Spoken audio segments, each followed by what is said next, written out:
That's right. It's Donkey Kong.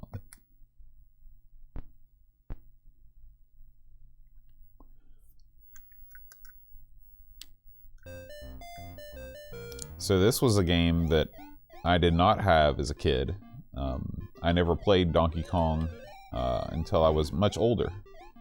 And I found the cartridge when I was probably in late high school or early college at a flea market, and it was the first time I'd ever found anything Atari 8-bit at a flea market.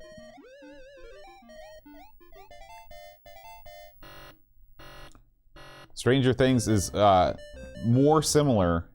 It's in a similar vein, Siorni, but I do enjoy Stranger Things more because it's not quite so pandering, because it's not so in your face with, man, remember Family Ties? Remember video games? Weren't those things cool? Like, they're in the background. They're not just the 80s references aren't quite so in your face, although with season 3, which I have not finished watching yet, all the stuff with the mall definitely goes in that direction. And plus the kids are just starting to become sort of, I don't know, caricatures. I spend a lot of time around kids that age because I'm a middle school teacher, and it just bugs me when they don't write well for kids. Like, the kids are just playing into your normal teenager stereotypes, and I don't know, I find that annoying.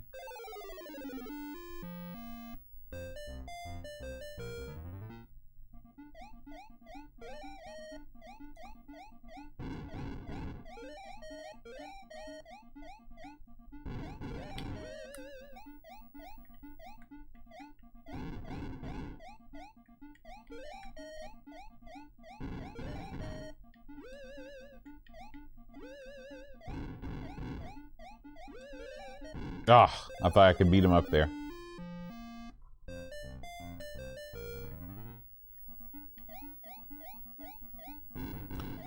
What are you up to today, Picard? Anything fun? Fun and exciting going on over there in the old Finland?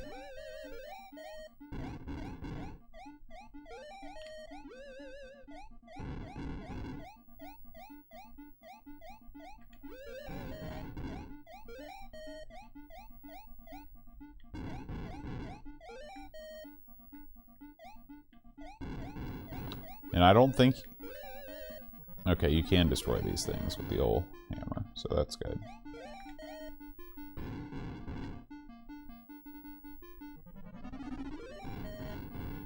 Oh yeah. Nothing like old Elite Dangerous.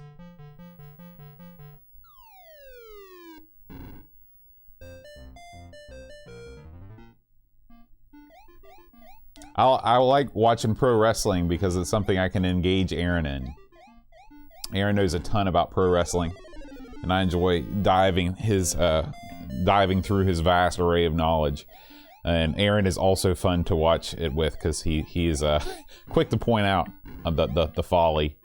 But you know, wrestling's fine. It's not something I just don't watch a lot of TV in general. I would much rather be playing video games or watching stuff like, you know, my favorite YouTube people than, oh, yeah, that was not getting through that. Hey, Lance, 73. What's going on, man? All right, let's see what. Okay.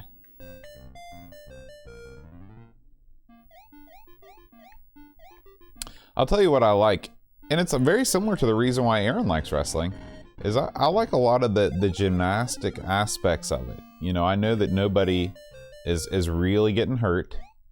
Well, actually people get hurt in wrestling all the time, but nobody's trying to hurt anybody. But the spectacle of the choreography I find to be impressive.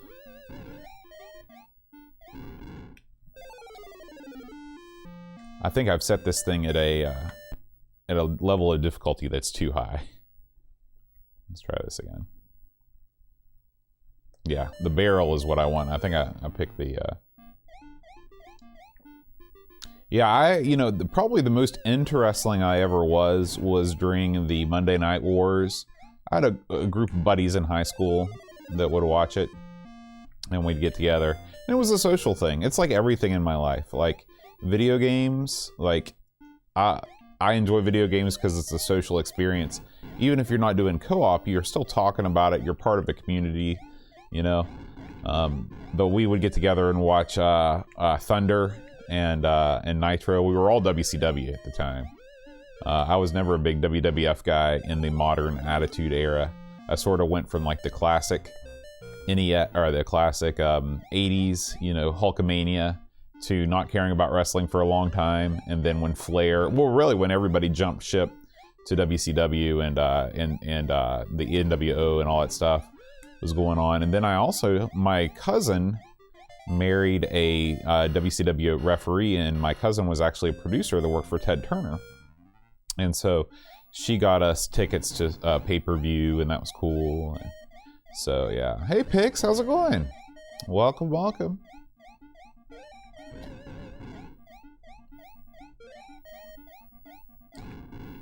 Yeah, good game, Joss. You rocked the house, man. I was very impressed with both your and Pix's scores. I admire your dedication. That Japan course, I was so angry that I played it one time and I was like, I'm done, and I put it away.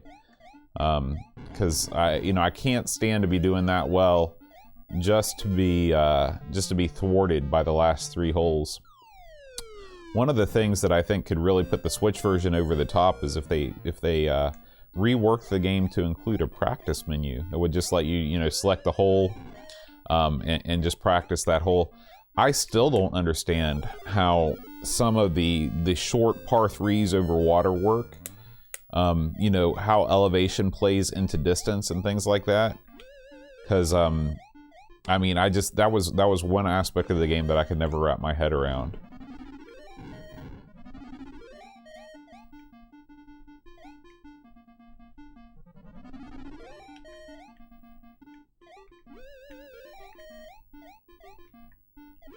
Oh, man.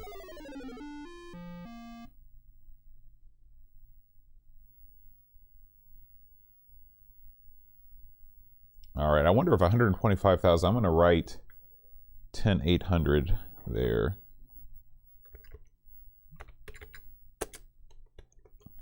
And I'm just curious if 125,000 is the default high score. So we're going to restart this thing and see. Yeah, I had so many putts lip out. I mean, that's just general in Neo Turf Masters, but yeah, that part was frustrating. But it was like the thing that got me is I think on 17 on Japan, there is an out of bounds area directly behind the green, and on every other hole on the course that would just be an area of rough, and you could chip out of it. But just having it where it was like the first shot, I was in the water, it's too short. The second shot, I went out of bounds on the other side of the green, and at that point I knew that I was screwed. There was nothing I could do. Okay. So it looks like 125,000 was my actually high score.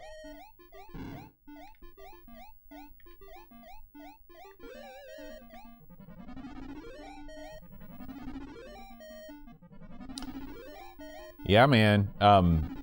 You should get one, Joss. They're super cool.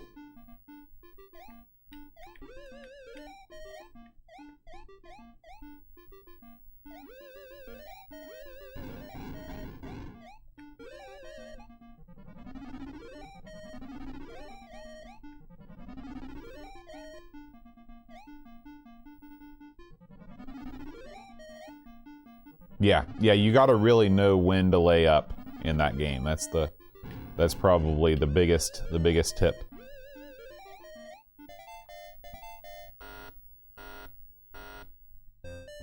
Yeah, I think consoleized MVS is definitely the way to go over AES, Joss, for sure.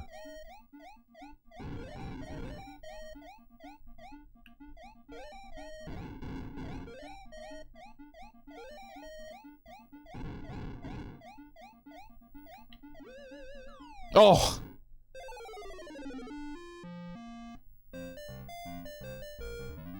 I don't know about that slow. There's a Donkey Kong arcade emulator on the on the Coco that is pretty much arcade perfect. Basically what the guy did was the later Coco models came with an insane amount of RAM, like 512K of RAM, and he basically just loaded all of the game, all of the code into the RAM, and it really does look just like the arcade machine. There's a Donkey Kong arcade on here that we can check out. I'm not sure how different it is to this.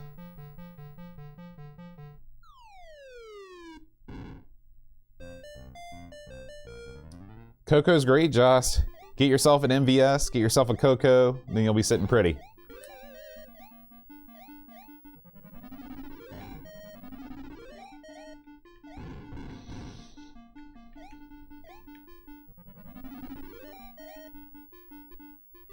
Oh, man. I thought those were both coming down the girder.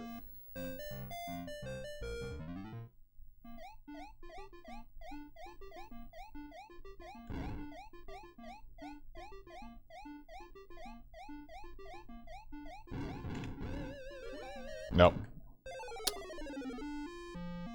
Aaron is great at this game, and so is Brent. They're both big Donkey Kong guys. They own the arcade machine. As big of a Nintendo fan as I am not a huge fan of their arcade oeuvre, except for Mario Brothers. I love Mario Brothers, but all right, 149 is my high score.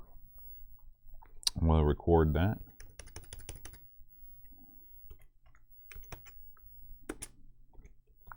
And we've got one more to do. I saved my favorite for last. Actually, before we do that, let's check out the other Kong games here.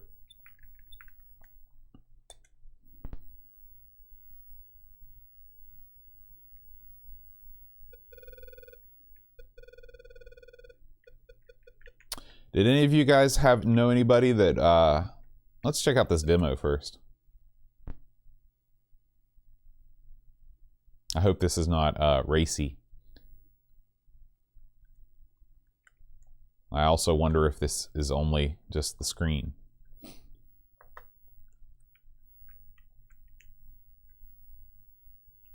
I don't appear to be able to do anything. So maybe it's just an art project. Okay, well, that's cool.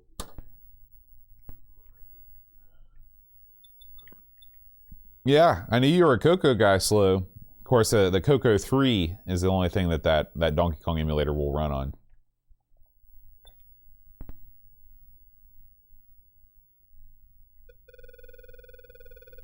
Okay, let's try this Donkey Kong arcade.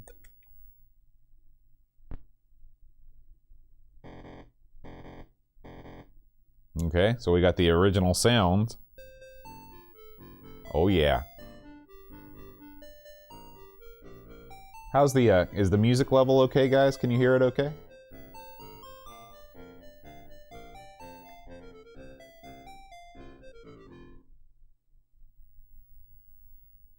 Okay, awesome. All right. So none of this is present in the original Atari cartridge.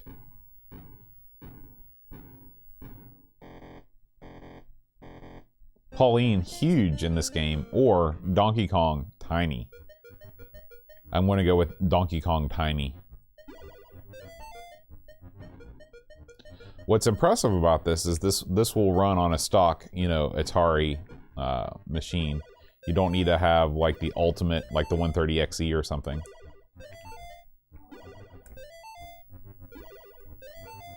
Thanks for the host picks. Oh, jeez. You jump 16 of them going down the girder, and then the one you try and climb the ladder on is the one that gets you.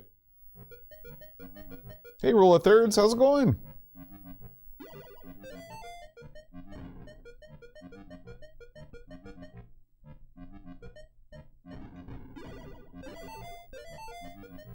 Oh, jeez. Oh my gosh. That was total luck. Thanks for the host, Jost.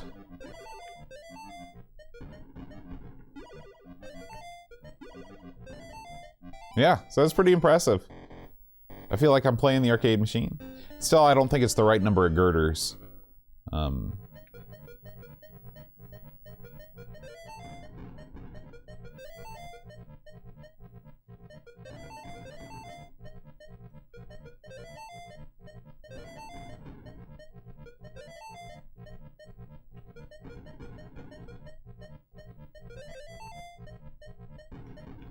Uh-oh.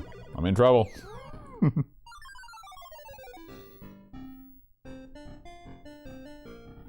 Hey, how was your Amiga live stream the other day, Pix? I'm sorry I didn't get a chance to check it out.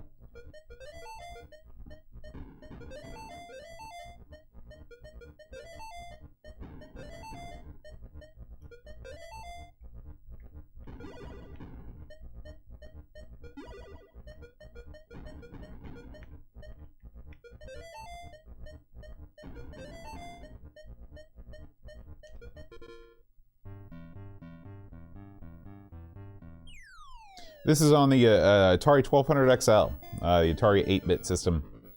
I'll show you a little picture of it here.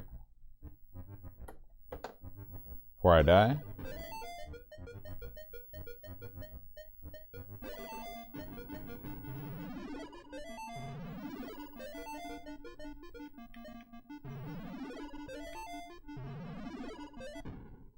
Oh, the barrel can, you know, can fall in between your hammer if you're not careful.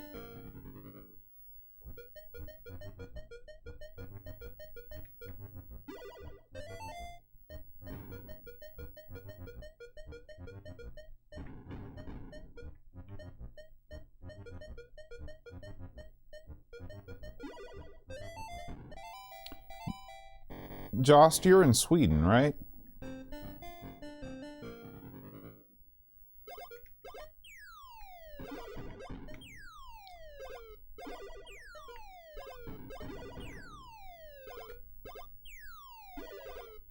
Oh, jeez. How, did you ever see any Atari computers growing up? So that's cool. That's a cool version. More arcade specific.